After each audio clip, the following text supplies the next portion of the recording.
Beginning in 1965, a graduate school student named Fritz Maytag made a big step. Entrepreneur Fritz Maytag bought a floundering old brewery called Anchor Steam. This is the way beer has been made for thousands of years. All malt, very natural, very simple, yummy. Fritz's interest in Anchor Steam beer came, I think, first because he loved the beer. He saw Anchor Steam as a great San Francisco tradition that was in danger of being lost. And he saw the necessity to step in and make sure that didn't happen. And I think that's at the heart of his ethics and how he goes about anything he does. This is Anchor Distilling Company. About 10 years ago, Fritz converted a corner of his brewery into a distillery where he produces small batches of whiskey and gin. When I first met Fritz, the very first thing he ever talked about was the quality of a product. He didn't talk about mass production. He always discussed how could he produce something that hadn't been seen for a long, long time, reintroduce a whiskey, a flavour, a style that maybe been lost to the American nation, been lost to the world, in fact. In the American whiskey tradition, we ferment the mash. This is a bubbling mash. And then we put the whole thing in the still.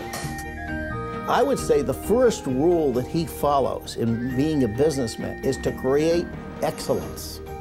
And he is remarkable enough to be able to combine both entrepreneurship and craftsmanship of the highest standards of anyone I've ever met in the food world. As if producing beer and spirits aren't enough, most recently, Fritz christened San Francisco's only winery.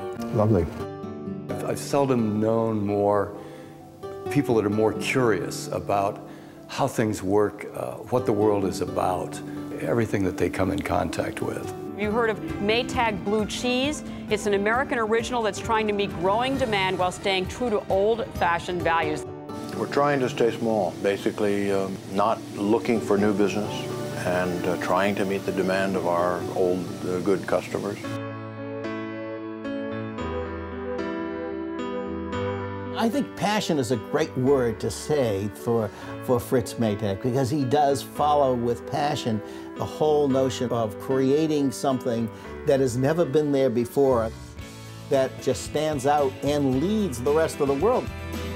I think that in many ways, Fritz has always been, you might say, ahead of his time in terms of pursuing quality and tradition.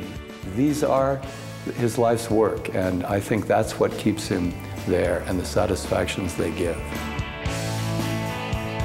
Whenever I talk to Fritz about the things that he does in life, that what comes through is a very quiet belief, but the passion's there. And long may that passion stay, because it certainly entertains me, and I know it entertains the world.